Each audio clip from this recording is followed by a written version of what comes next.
앞서 이스라엘 백성들은 하나님의 은혜를 경험하고도 인도하심을 따라 광야 여정을 시작하지만 얼마 지나지 않아서 하나님께 심한 말로 불평하고 원망을 했습니다. 그리고 그들의 진영에 하나님의 큰 재앙이 임했습니다. 그리고 이스라엘 진영 중에 함께했던 다른 인종들도 덩달아서 하나님을 원망하기 시작했습니다. 이집트에서 먹던 음식이 훨씬 나았다는 말입니다. 결국 그들도 원망으로 인해서 하나님의 진노하심을 경험하게 됩니다. 먼저 16절부터 30절까지는 이 원망과 불평에 대한 결말에 대한 말씀입니다. 16절부터 25절까지는 백성들을 이끄는데 어려움을 겪고 있는 모세를 위해서 70명의 장로를 세워서 이스라엘 백성들을 이끄는 모세의 짐을 하나님께서 덜어주십니다. 그리고 26절부터 30절까지는 진영 중에서 하나님의 영이 임해서 예언을 하는 엘닷과 메닷을 통해서 모든 이들에게 하나님의 영이 발하기를 임하는 그 하나님의 뜻을 담고 있습니다. 그리고 30절부터 35절은 원망에 대한 심판의 말씀으로 큰 재앙이 임해서 이 탐욕과 욕심을 냈던 백성들을 기브롯 핫다아와라고 탐욕의 무덤이라고 이름을 지우고 그곳에서 장사했다는 내용의 말씀을 담고 있습니다. 먼저 16절과 17절의 말씀입니다. 여호와께서 모세에게 이르시되 이스라엘 노인 중에 내가 알기로 백성의 장로와 지도자가 될 만한 자 70명을 모아 내게 데리고 와 회막에 이르러 거기서 너와 함께 서게 하라. 내가 강림하여 거기서 너와 말하고 내게 임한 영을 그들에게도 임하게 하리니 그들이 너와 함께 백성의 짐을 담당하고 너 혼자 담당하지 아니하리라. 모세는 광야의 여정에서 이스라엘 백성들을 혼자 이끄는 것이 몹시 힘이 들었습니다.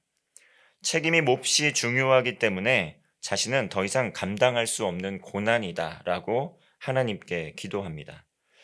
심지어 즉시 자신의 목숨을 거두어 가서 이 고난을 좀 당하지 않도록 해달라고 간절하게 기도했습니다. 이 책임이라는 것은 여기에 나오는 책임이라는 것은 영어로는 responsibility이고 response라는 이 용어와 ability라는 두 단어가 합쳐진 말입니다. 다시 말하면 이 책임이라는 것은 반응할 수 있는 능력을 의미하기도 합니다.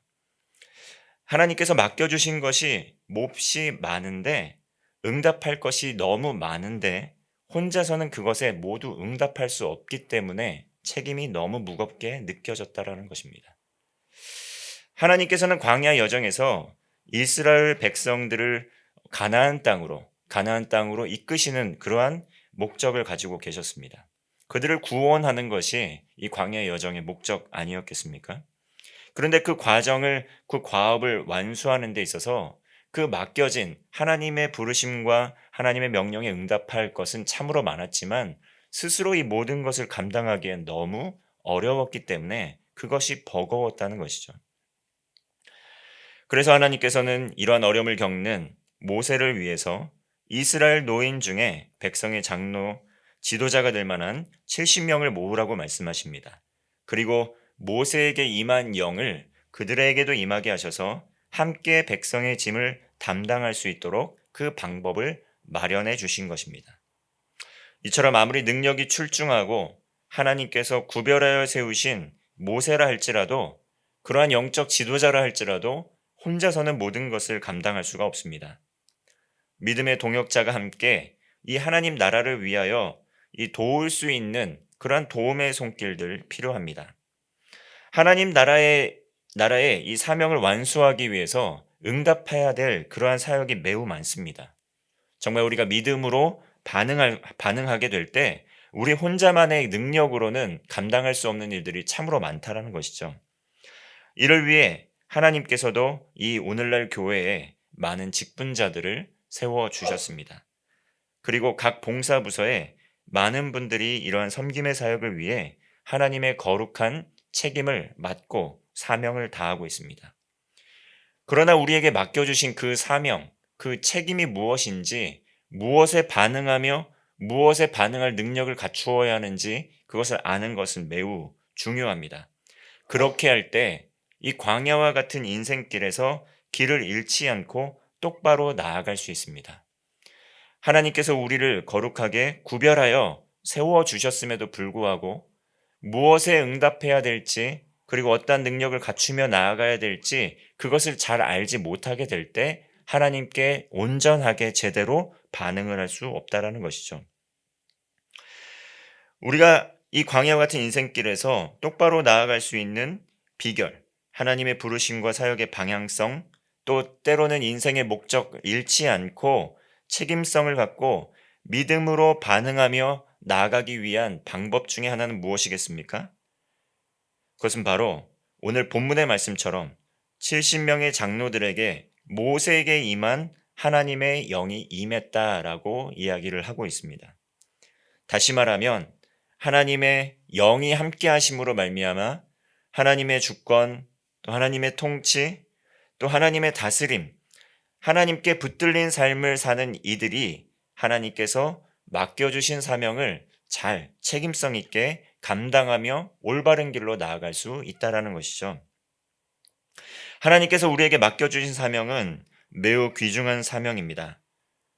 그러므로 하나님께서 구별하여 택한 이러한 직분자들, 그리고 각각의 그리스도인들은 하나님의 영으로 매일의 삶에서 충만하고 또 믿음으로 응답할 능력을 갖추는 삶을 살아가게 될 때 하나님 나라의 소명을 완수하면서 그 통치와 하나님의 나라와 다스림이 임하는 삶을 살아갈 수 있고 그것을 위하여 조력하는 삶을 살 수 있다는 것입니다.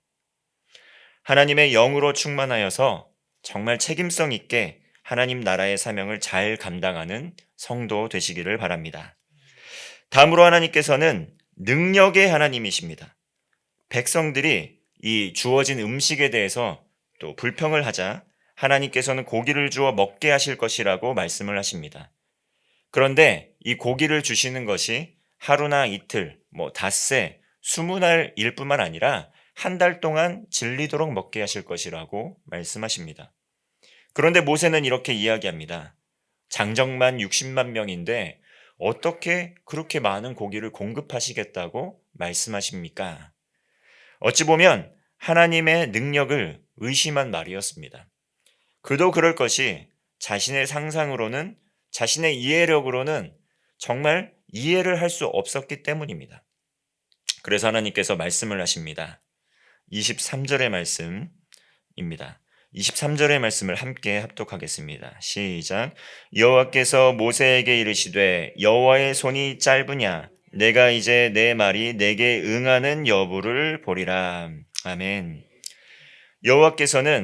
하나님께서는 여호와의 손이 짧으냐라고 다시 반문을 하십니다. 하나님의 능력을 의심했던 모세에게 그 위대하신 크고 놀라우신 하나님의 능력이 어떠한지 다시 한번 질문하면서 일깨우고 계시는 것입니다. 하나님께서는 능력의 하나님이십니다. 손이 짧으냐는 말은 다시 말하면 할 수 없는 일이 있느냐라는 것입니다. 주 안에 있는 자, 하나님 안에 있는 자, 그리고 하나님께서 하시고자 하는 일을 할 때에는 불가능한 일은 없다라는 것을 다시 한번 말씀하는 것입니다. 이것은 어찌 보면 하나님의 입장에서 하나님께서 행하시고자 하는 일은 반드시 이루신다라는 그러한 언약의 신실함을 말씀하시는 것입니다. 하나님께서는 시건치 아니하시는 분입니다. 허투루 말을 하거나 약속하지 않는 분이시라는 것이죠. 하나님께서는 능력의 하나님이십니다. 그러므로 불가능한 일, 주 안에서 주의 약속 성취는 하나님 안에서 불가능한 일은 없다라는 것입니다. 그래서 실제로 이스라엘 장중에 그렇게 이러한 하나님의 말씀대로 성취가 되었고 그리고 결국 이들은 자신의 탐욕으로 인해서 심판을 받게 됩니다. 민수기 11장 35절의 말씀을 보면 34절과 35절의 말씀을 보면 그곳 이름을 기브롯 핫다와라 불렀으니 욕심을 낸 백성을 거기 장사함이었더라. 백성이 기브롯 핫다와에서 행진하여 하스롯에 이르러 거기 거하니라 말씀하고 있습니다. 심히 큰 재앙이 임했고 또 그곳의 이름을 기브롯 핫다아와라고 불렀습니다. 욕심을 냈고 탐욕을 부렸던 그러한 백성들을 거기에 장사했다는 것입니다. 하나님께서 우리의 광야 여정 가운데 우리의 인생을 이끌고 계십니다. 그러나 우리의 삶을 살아가는 가운데 이 삶의 방향성, 목적을 잃고 하나님께 원망하고 불평하고 하나님께서 주신 은혜를 금세 잊어버리고 하나님께서 원치 않는 불평과 불만을 할 때가 참으로 많이 있다는 것이죠. 오늘날 한국 사회에 하나님께서 수많은 은혜를 허락해 주셨습니다. 많은 은혜를 부어 주셨고 과거에 먹을 것 없었던 그러한 우리의 삶의 자리에서 먹을 것이 풍요롭고 풍족한 시대가 되었지만 어찌 보면 이스라엘 백성처럼 먹을 것을 주시고 입을 것을 입혀주시고 넘치도록 주심에도 불구하고 아직도 우리의 삶의 자리 가운데서는 불평과 원망이 터져나오는 것이 사실입니다. 이러한 성경 본문의 말씀을 볼 때 하나님께서 주신 은혜를 기억하며 우리는 하나님 나라의 소망을 가지고 우리 안에서 올라오는 탐심, 욕망을 경계해야 된다는 것을 알 수가 있습니다. 이미 하나님께서 우리에게 얼마나 많은 것을 허락해 주셨습니까? 얼마나 많은 자원, 정말 세계에서 놀라울 정도로 정말 높임을 받고 있는 경제력 주셨고 많은 국력 허락해 주셨습니다. 물론 지금 보이는 또 여러 가지 사안 가운데 시안 가운데 어려움을 겪는 모습이 있는 것도 사실이지만 과거와 비추어 볼 때 놀랄 만큼 큰 은혜를 부어 주셔서 한강의 기적이라 불릴 정도로 우리나라는 놀라운 성장과 발전을 이루었습니다. 그럼에도 불구하고 우리 입술의 불평과 불만, 원망이 터져나오고 있다는 것입니다. 우리 안에 있는 탐욕, 탐심을 제거하고 하나님 나라의 소망으로 다시 한번 시선을 돌리고 믿음의 사람들은 기도의 자리로 나아가야 됩니다. 성령으로 충만하고 또 우리가 나아가야 될 방향성, 땅끝까지 이르러 복음 전하라는 그 복음의 사명을 완수하기까지 우리는 이 믿음의 여정을 걸어 나아가야 한다는 것입니다. 이를 위해 하나님의 손이 절대로 짧지 않고 능력의 하나님께서 오늘도 우리와 함께하여 주십니다. 하나님의 영이 임한 하나님의 백성들, 각자의 삶의 자리에서 그 하나님과 동행하시며 능력의 하나님을 경험하시며 많은 이들에게 복음을 전하고 하나님의 나라를 이루어 가시는 귀한 성도의 삶 되시기를 바랍니다. 기도하겠습니다. 하나님 아버지, 우리의 삶의 탐욕과 욕심을 제거하기를 원합니다. 광야와 같은 인생길에서 성령으로 충만하여서 하나님의 뜻을 따라 순종하며 하나님 나라를 이루어가는 믿음의 백성이 되게 하여 주옵소서. 크신 하나님의 능력을 믿으며 우리의 삶에 하나님 나라가 임하게 하시고 성령님의 능력으로 하나님 나라를 아름답게 이루어가며 복음을 전하며 많은 이들을 올바른데 선한 대로 이루는 구원을 이루는 성도의 삶 되게 하여 주옵소서. 예수님의 이름으로 기도하옵나이다. 아멘.